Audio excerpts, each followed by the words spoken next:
Alors, ce que je vous demande de faire, c'est de reprendre le code qui est sur GitHub pour Cringer.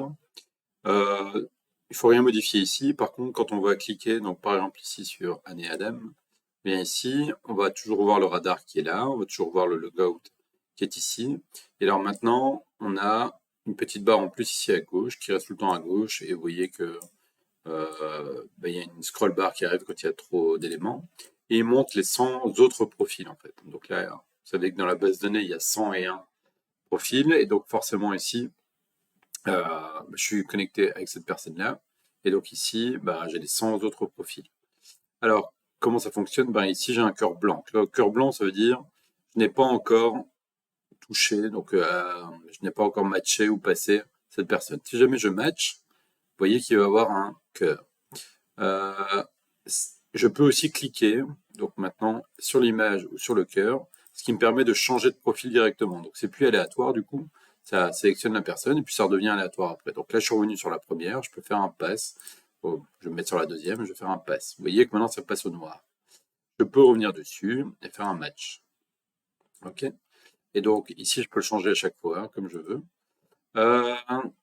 Si je reviens en arrière, je reprends le même utilisateur, je vois bien que j'ai toujours les deux personnes en rouge ici, et je pourrais mettre une en noir, voilà ici, je pourrais passer. Hop, je reviens encore là-dessus. Hop, on voit que ça fonctionne bien. D'accord. Une dernière chose que je vais vous demander, c'est de pouvoir supprimer une personne, c'est-à-dire la petite croix qui est ici, à côté du profil, me permet de dire je ne veux plus voir cette personne. Et donc ici, si je clique là-dessus, à partir de maintenant, il n'y a plus que 99 profils que pour cette dame-là, évidemment.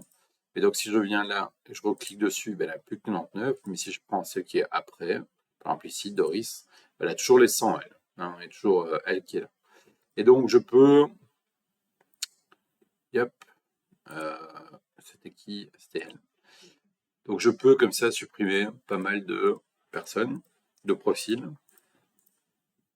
Et si jamais c'est le profil courant, donc par exemple celui-ci, quand je le supprime, il change évidemment. Il va prendre quelqu'un d'autre. Donc ici, on voit que c'est la même photo, c'est pas forcément la même personne.